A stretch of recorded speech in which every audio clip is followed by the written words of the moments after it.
I was selected for a memory trial. They told me I would relive my past. They didn't tell me it was someone else's. When I woke up, I already knew something was wrong. Not because of the room, not because of the people, because of the memory in my head. It wasn't mine. It felt real, too real. The kind of memory that doesn't fade when you try to push it away. The kind that sits behind your eyes like it belongs there. But it didn't. Because in that memory, I was drowning. And I have never been afraid of water. Good. You're conscious.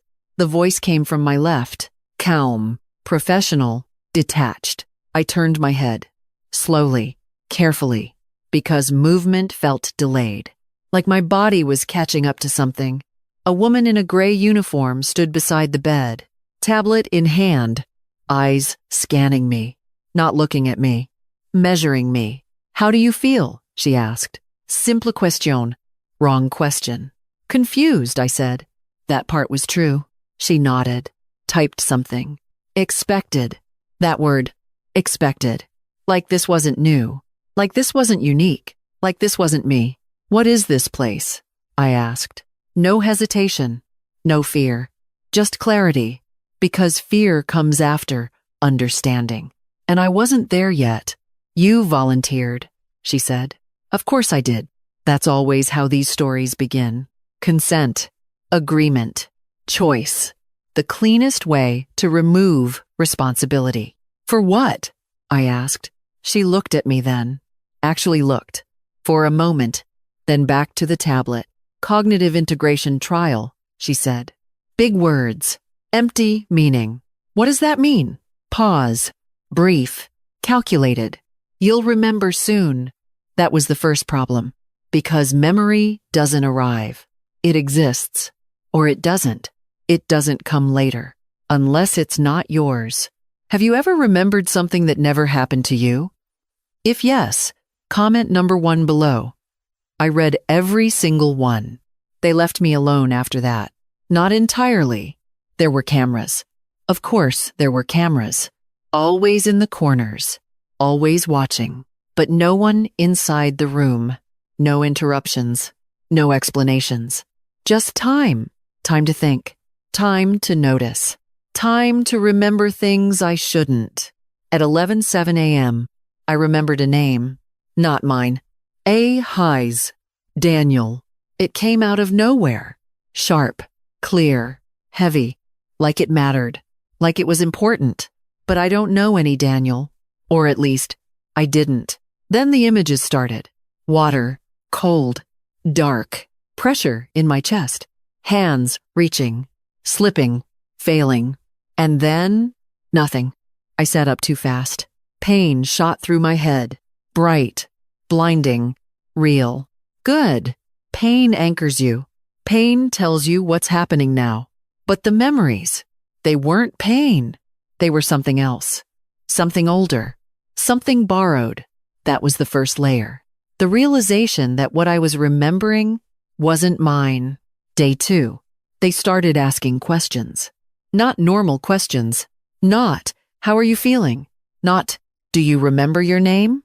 They skipped all that. Straight to specifics. Do you recall the lake? Yes. No, I answered. Because I wasn't sure. Because admitting uncertainty is safer than choosing wrong. She tilted her head. Slightly. Interesting, she said. Typed again. What about the bridge? Bridge. That word triggered something. A flash. Metal. Rain. A car door slamming. A voice shouting. I stopped it. Forced it down. No. She watched me longer this time. Too long. Like she was waiting for something to surface. Or fail. Your responses are inconsistent, she said. Cold. Clinical. Like that meant something important. Maybe your questions are, I replied. That was a mistake. Not because it was wrong. Because it was noticed. She smiled. Small. Controlled. Good, she said. Retention is improving. Retention. That word. Like I was holding something. Not remembering. Holding. Like it had been given to me. That was the second layer. These memories weren't returning. They were being kept. That night, I didn't sleep. Again, not because I couldn't. Because I didn't trust what would happen if I did. Because every time I closed my eyes, I saw water. I felt it. In my lungs, in my throat, in my chest. And worst of all, I felt the moment before it happened. The moment where something could have changed, but didn't. At 2:32 a.m., the door opened. No announcement. No warning. Just quiet movement. A man entered. Older.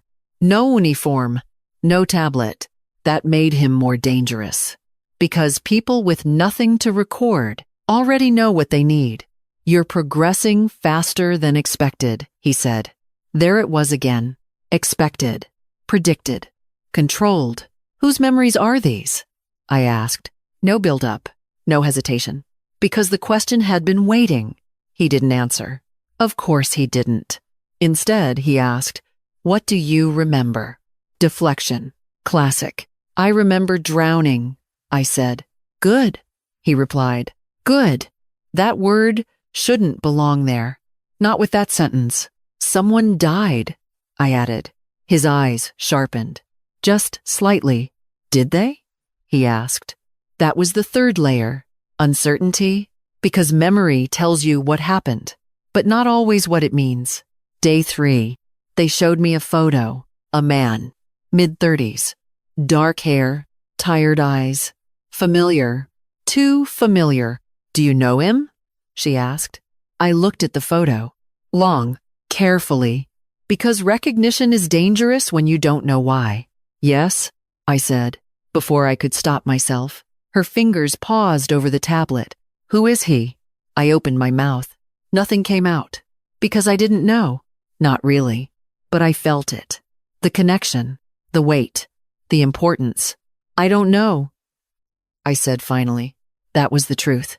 And the problem, because they didn't want truth. They wanted alignment. He's Daniel, she said. The name clicked. Locked. Settled. Like a missing piece. What happened to him? I asked. She didn't answer. She never answered. But this time, she looked almost satisfied.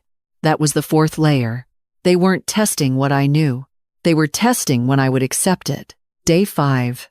The memory completed itself. Not gradually. Not gently. All at once.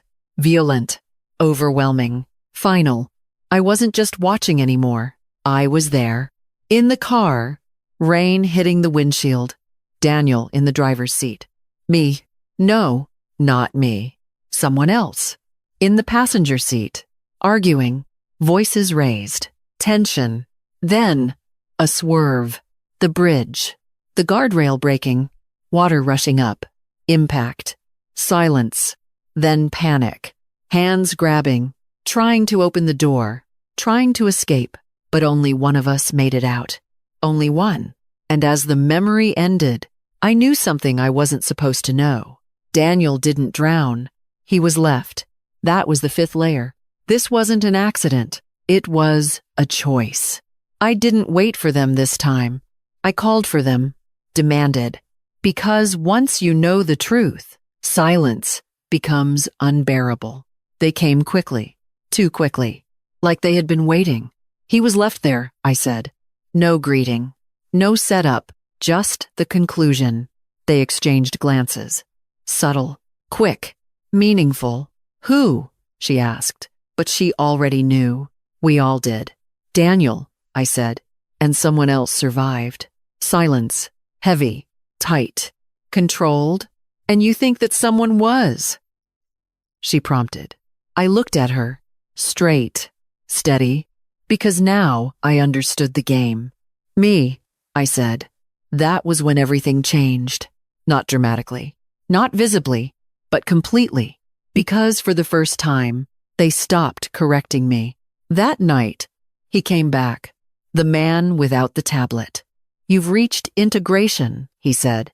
Integration. Final stage. End of process. What happens now? I asked. He stepped closer. Close enough to feel real. To see if you can live with it. That answer was wrong. Incomplete. Whose memory is it really? I asked. Because now I knew it mattered. More than anything, he studied me. Long, carefully, like he was deciding something. Then he said, "Yours." No, that was impossible, because I remembered my life, my childhood, my past, my... Wait, did I? Fragments, gaps, things that felt less solid now, less certain. "You're lying," I said. But it didn't sound convincing, because doubt had already entered. He shook his head. "No," he said. "You just didn't remember." That was the sixth layer, the most dangerous one, because it doesn't replace your memory. It questions it. The next morning, they brought in a mirror, not for medical reasons, not for routine. For confirmation, I stood in front of it, looked at my face, really looked, and for the first time, I saw something I had missed. Not differences, not changes, recognition. Because the man in the photo, Daniel, and the person in the memory, the one who survived, and the face in the mirror were all the same. Me. The breath left my lungs. Sharp, sudden, final. Because now everything aligned.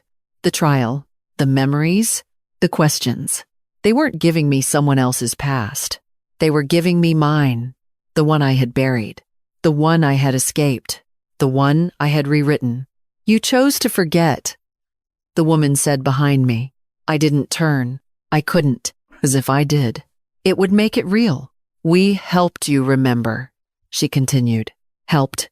That word. Twisted. Wrong. "Why?" I whispered. "Because that was all that mattered. Why bring it back? Why force this?" "Because people like you," she said, "don't change unless they face what they did." Silence. Absolute. Crushing. "And if I can't live with it?" I asked. Even though I already knew, she didn't hesitate. "That's what the trial measures." Measured. Evaluated. Decided. And as the door locked behind me, as the memory settled into place, as the truth became impossible to escape, I realized something far worse than anything before. I didn't volunteer for this. Not really. Because this wasn't about memory. This wasn't about healing. This was about judgment. And I wasn't here to remember what I did. I was here to prove whether I deserved to keep living with it.